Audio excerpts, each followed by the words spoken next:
What is being rich? Is it something that depends on the figure in your bank book, what property you possess, or the lifestyle you enjoy?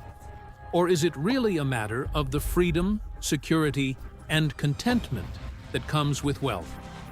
The fact is, rich is a word with movable boundaries that depend on culture, context, and personal values. Let's explore this intriguing question from different perspectives. Number 1. The numbers game. To many, being wealthy equates to a 7-figure salary or $1 million net. In the United States alone, for instance, being a millionaire has long been regarded as the epitome of wealth. But is $1 million sufficient? According to polls, those who reside in high-cost-of-living cities such as New York or San Francisco tend to perceive that even $10 million may not be enough to ensure economic ease, let alone extravagance. Around the world, wealth is defined differently. In certain nations, $100,000 would qualify you as one of the highest paid and enable you to live in the lap of luxury, whereas in others, it's just enough to be secure.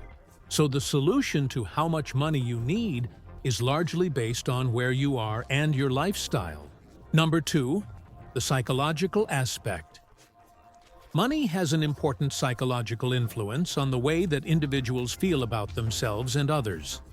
The studies indicate that, as income levels increase, people do get happier, but up to a limit. After this level, increasing amounts of money do not automatically translate into richer or happier. The level does change with different circumstances and by culture.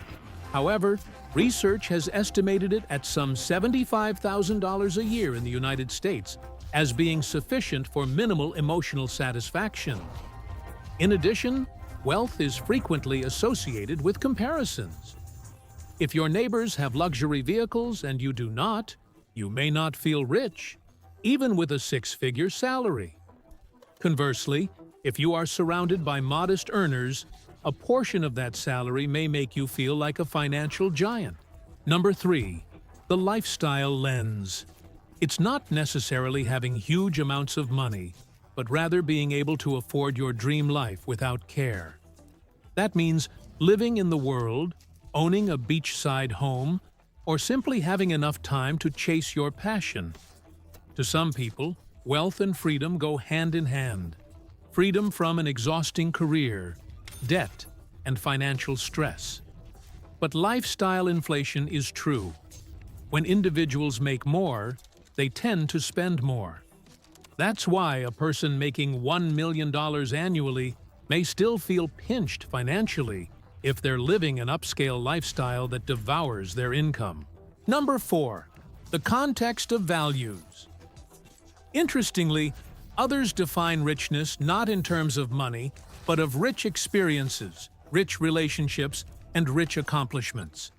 Richness to them is not so much about money, but more about the intangible riches of life. They may say that money can purchase comfort, but not happiness or satisfaction. Number 5, a historical perspective on wealth. It's interesting to consider that what constitutes wealth has changed a great deal over time. In ancient times, wealth usually equated with land or owning rare items such as spices, gold, or silk. Currently, the basis of wealth is financial assets, investments, and at times social capital. But human desire to acquire riches has not much changed. From monarchies and treasuries hoarded by kings to the emergence of self-made billionaires today, being rich is frequently an expression of an underlying need for status, security, and power. Number 6, the rise of new riches. With the advancement of technology and the emergence of the digital economy, there's a new generation of rich tech entrepreneurs, social media influencers, and crypto millionaires who build wealth in untraditional means.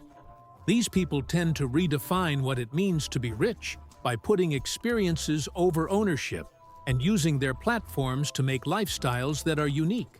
Number 7, the role of passive income.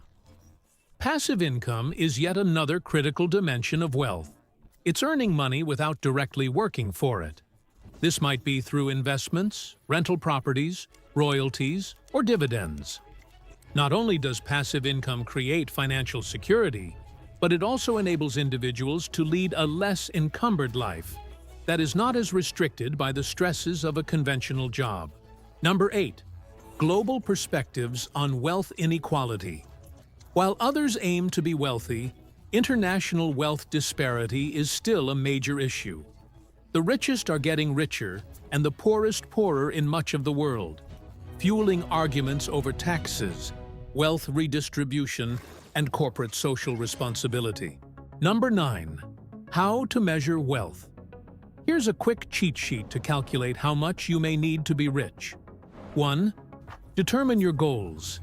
Describe what rich means to you. Do you want to retire early, own a house, or vacation often? 2. Think about your location. Cost of living costs vary wildly. Study the dollar needs of your lifestyle in your location. 3. Save for independence. The genuine badge of riches is independence, both financial and personal. Estimate how much money you must stash away to exist without income fear. 4th factor in happiness. Think beyond money. A rich life is often one filled with purpose, connection, and experiences. So, how rich do you have to be rich? It's an intensely personal one. For one person, riches are a dollar figure.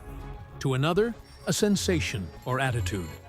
In the end, rich could be less of a matter of reaching a particular financial goal and more about a life that meets your values, goals, and aspirations.